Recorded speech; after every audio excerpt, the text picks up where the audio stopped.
here. I'm in one of my favorite places here in Cottbus.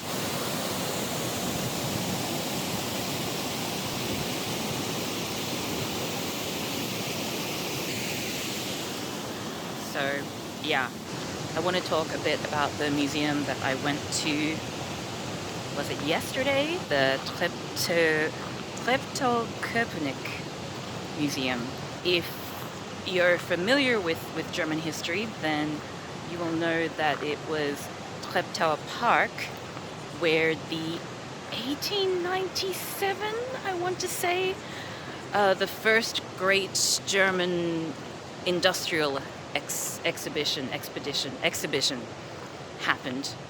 And the reason why this is important to colonial history is that it was also the location of the first great German colonial exhibition, which, I mean, I don't know if you're aware, but there's a link between industrialism and colonialism. The first German colonial exhibition is kind of infamous in the sense that it had a bunch of human zoos, showcasing peoples from the colonized nations. This was not unusual, by the way. This is not a thing which Germany invented. This had been happening in the colonial exhibitions all over the West. So it's not unique, but it did happen in Germany as well. You know what I mean? This is important history, right? So anyway, this is a pretty damning link between industrialism and colonialism. I do think that they're still talked about like they're two separate exhibitions and not as one that was part of the other. But that's sort of another video for another master's thesis topic, I think. The Treptow-Köpenick Museum, as part of its exhibitions, it has now developed Looking Back, which is looking at this, the colonial exhibition. I'll talk about my second visit to the Friedrichshain-Kreuzberg Museum in another vlog, but I noticed some similar trends. The information was incredibly well researched.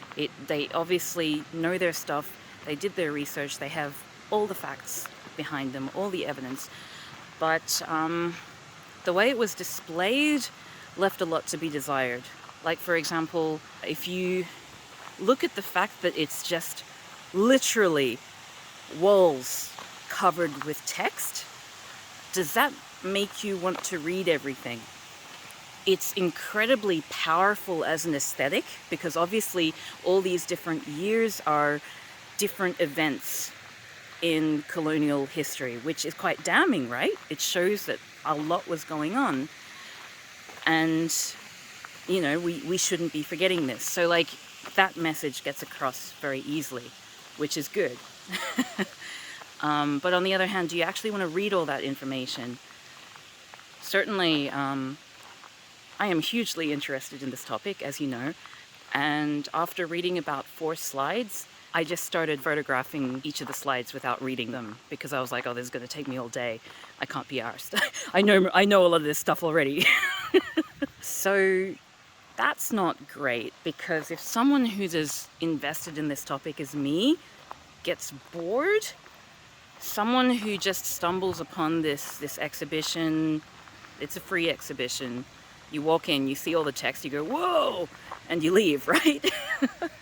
There is a really interesting room that I thought it could have been the entire exhibition, and I think it would have been enough because it was great. It should have been, I think, first and foremost, to at least create intrigue in the topic. But there is a room that is all black, and it introduces each of the approximately 100 colonial subjects who were brought from overseas and attempts to tell their stories.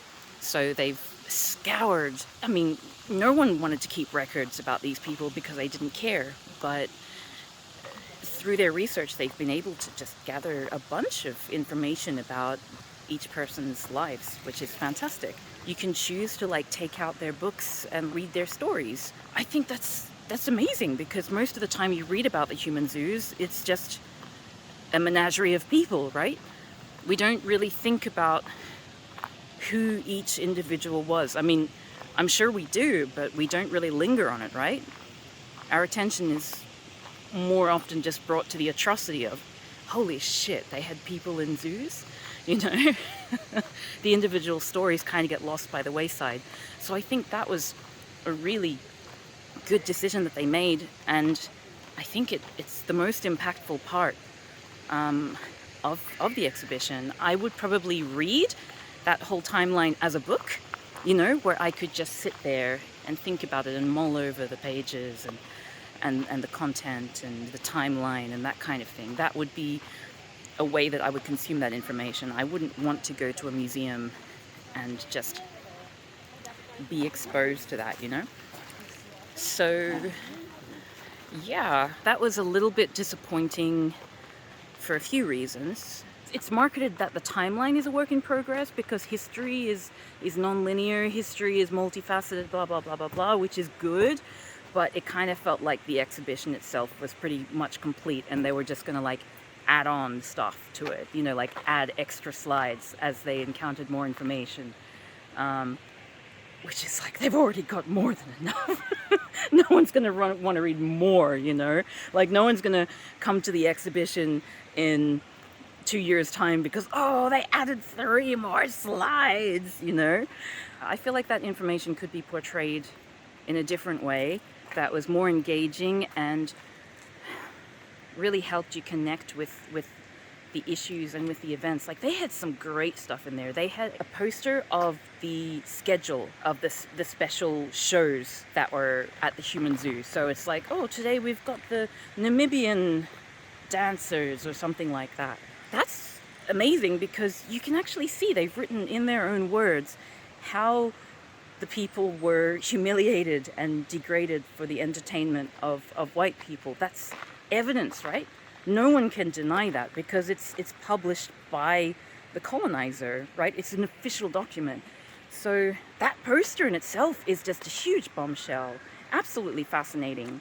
And also, on that note, one thing that I did really appreciate about this exhibition was that they've got these sort of visual symbols which are used in really clever ways to highlight acts of resistance and also to obscure terms which are hurtful.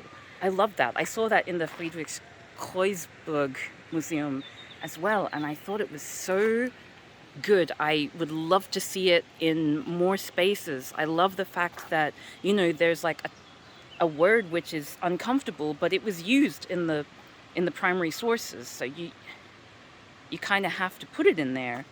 But if you cover it, if you obscure it with these symbols, then your eye passes over it sort of immediately because it doesn't register in your brain as a word, and you have to make the conscious effort to go back and read it.